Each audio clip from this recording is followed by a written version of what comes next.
Jadi kadang-kadang kita sudah tidak tahu waktu, mau tengah malam, mau pagi, mau hari Sabtu, mau tanggal merah.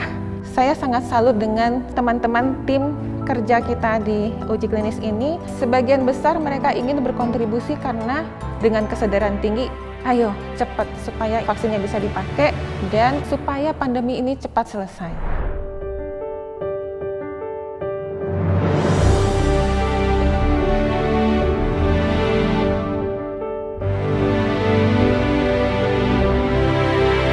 Bio Farma mempunyai sejarah yang menarik dan cukup panjang. Bio Farma didirikan tahun 1890.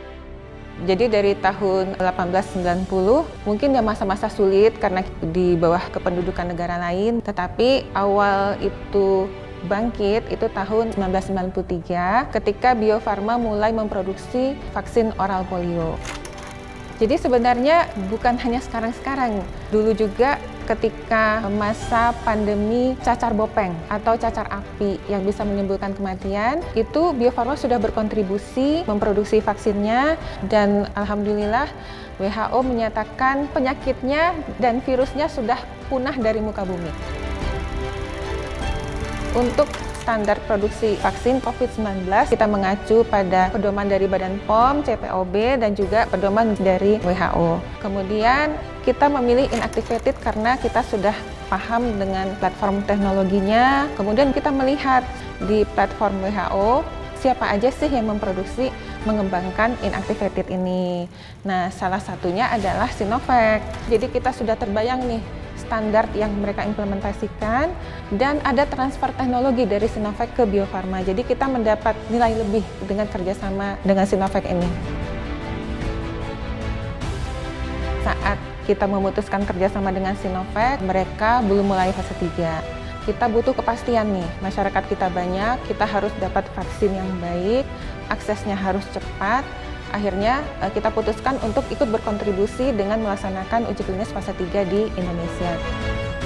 Saya punya tim uji klinis sekitar 100 orang dan itu terdiri dari berbagai disiplin ilmu. Ada dokter spesialis penyakit dalam, ada dokter umum, kemudian ada farmasis, ada ahli statistik, begitu. Mengelola uji klinis ini itu selalu ada tantangan. Tantangannya adalah kita harus menjaga supaya subjek uji klinis dan peneliti-peneliti kita di lapangan jangan sampai kena COVID. Kemudian berbagai pihak ingin kita kerjanya cepat. Setiap minggu sudah berapa subjek uji klinis yang terlibat. Kemudian tiba-tiba harus rapat, segera rapat. Ada masalah ini, bagaimana kita mengantisipasinya? Jadi kadang-kadang kita sudah tidak tahu waktu, mau tengah malam, mau pagi, mau hari Sabtu, mau tanggal merah, itu kita bisa meeting gitu ya. Saya sangat salut dengan teman-teman tim kerja kita di uji klinis ini. Sebagian besar mereka ingin berkontribusi karena dengan kesadaran tinggi, ayo cepat supaya vaksinnya bisa dipakai dan supaya pandemi ini cepat selesai. Subhanallah. Sejauh ini bahan bakunya sudah cukup, di mana total produksi dalam setahun sekitar 250 juta dosis. Kita selalu mentreatment atau menyimpan bahan tersebut di suhu 2-8 derajat. Sehingga kita yakin bahwa proses produksi sejak pengiriman, kedatangan, sampai dengan siap distribusi itu suhunya terjaga. Sehingga kualitas vaksinnya betul-betul terjaga. Kemudian peralatan yang kita gunakan merupakan peralatan yang paling canggih yang ada di dunia.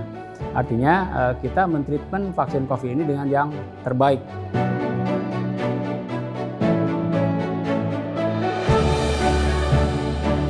Untuk distribusinya, jadi kita mendesain box pengiriman di mana di situ kita sudah dimasukkan sistem pendingin dan monitoring. Jadi kita pastikan bahwa sejak dari Bio Farma sampai ke tujuan itu suhunya terjamin, kemudian kualitasnya betul-betul terjaga.